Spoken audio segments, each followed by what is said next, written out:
প্রায় দীর্ঘ ৩০ বছরের বেশি সময় পর ব্যাংক অব ইংল্যান্ড থেকে ১০০ টন সোনা ভারতে ফিরিয়ে আনতে যাচ্ছে রিজার্ভ ব্যাংক অব ইন্ডিয়া। ভারতের এমন সিদ্ধান্তে শুধু সোনার বাজারে নয়, বরং বিনিয়োগ খাত জুড়ে চলছে আলোচনা সমালোচনা। ১৯৯১ সালের পর এই প্রথম ভারতের কেন্দ্রীয় ব্যাংক বিপুল পরিমাণ সোনা দেশে ফিরিয়ে আনার সিদ্ধান্ত নিল। দেশটির বেশিরভাগ সোনা এতদিন ছিল দেশের বাইরে। মূলত ব্যাংক অব ইংল্যান্ড এবং ব্যাংক ইন্টারন্যাশনাল সেটেলমেন্টে ভারতের বেশিরভাগ সোনা গচ্ছিত ছিল। সব মিলিয়ে ভারতের মোট সোনার রিজার্ভের অর্ধেকই এই দুই ব্যাংকে ছিল এতদিন। বাকি সোনাগুলো রক্ষিত ছিল ভারতের কেন্দ্রীয় ব্যাংকের ভল্টেই। অর্থনৈতিক টালমাটাল পরিস্থিতিতে বিভিন্ন সিদ্ধান্ত নিতে হচ্ছে অনেক দেশকে, তবে ব্যয় সংকোচন নীতি মেনে চলছে বেশিরভাগ দেশ।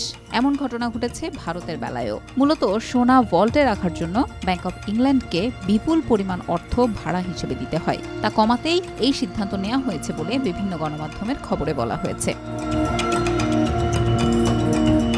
১৯৯৯ সালে আর্থিক সংকট মোকাবেলায় অর্থ সংগ্রহ করতে গিয়ে সোনা বিনিময় করেছিল ভারতের কেন্দ্রীয় ব্যাংক। সে সময় ব্যাংক অব ইংল্যান্ড এবং ব্যাংক অব জাপান থেকে ৪৬.৯১ টন সোনা নিজ দেশে এনে $৪০০ মিলিয়ন অর্থের সমপরিমাণ বৈদেশিক পাওনা মিটিয়েছিল ভারতের রিজার্ভ ব্যাংক।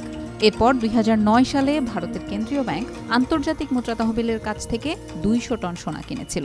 সে সময় $৬৭০ কোটি বিনিময়ে সেই ২০০ টন সোনা কিনেছিল তারা। এরপর থেকে ভারত সরকার ধারাবাহিকভাবে সোনার মজুদ বাড়িয়ে গেছে।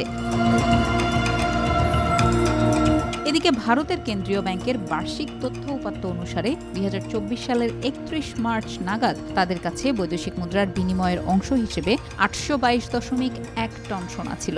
এর ঠিক এক বছর আগে ভারতের কেন্দ্রীয় ব্যাংকের সোনার মজুদ ছিল ৭৯৪.৬৩ টন।